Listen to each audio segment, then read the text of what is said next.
So yan, good evening. So yan.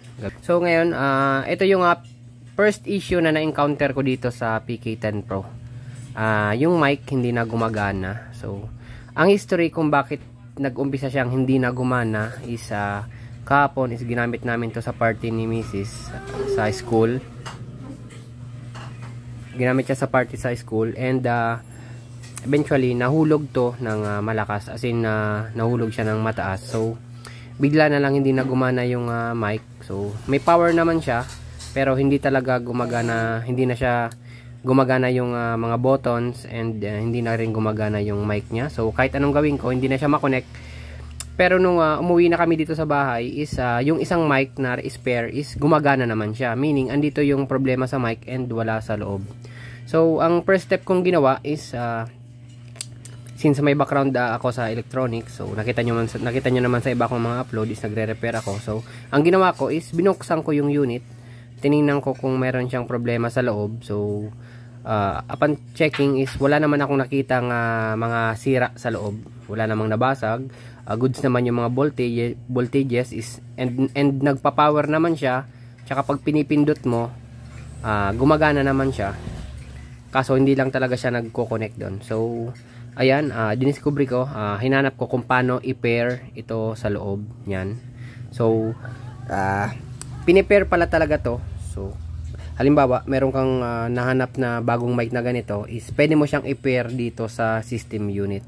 So yan. So ngayon ituturo ko sa inyo kung paano i-pair yung itong mic na to para connect yan. So yan, first time ko to gagamit, first time ko to gagawin since nung nasira. Titingnan natin kung magiging successful yung pairing natin dito sa device. Means kung successful to, yung nabagsak to, means nag-unpaired siya dyan, means naalog yung IC siguro sa loob and nag-unpair siya dito sa unit. So ituturo ko kung paano i-pair itong mic sa loob ng system unit. Ang una yung gagawin, i-off nyo muna tong mic. Tapos yung tawag yan, yung system unit is naka-off rin. Yan, naka-off pareho. So ang una nyong gagawin is i-on nyo yung unit. So yan, alam nyo na yan kung paano i-on. So yan, nag-on na.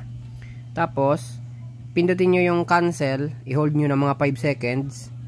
So yan, 1, 2, 3, 4, 5. Tsaka pindutin nyo ng one time yung volume habang nakadiin yung cancel. Yan.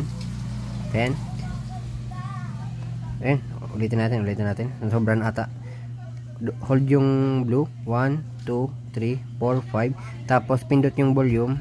So yan. Nagbiblink na siya. Nasa pairing mode na siya. So i-on nyo na yung unit. Line mode. Yan. So yan, tumigil na yung blink. Meaning naka-pair na siya. So yan, try natin. Hello. Yun, gumana na nga. Hello. Yan, okay na naman siya. So pwede na naman siya tingnan nyo. Pwede na siyang mag-select ng, so gumagana na yung remote. Tsaka, hello, check mic. So yan, gumagana na rin yung mic niya. So yan, napakasimple lang. So once na ma-encounter nyo to, na hindi gumana yung wait, nag-e-echo. So yan, once na ma-encounter nyo na hindi na gumana yung mic ng PK10 Pro nyo, wag agad kayong magpanic. So gawin nyo lang tong pairing procedure na itinuro ko sa inyo. So yan, gagana ulit yan. So yan, thank you.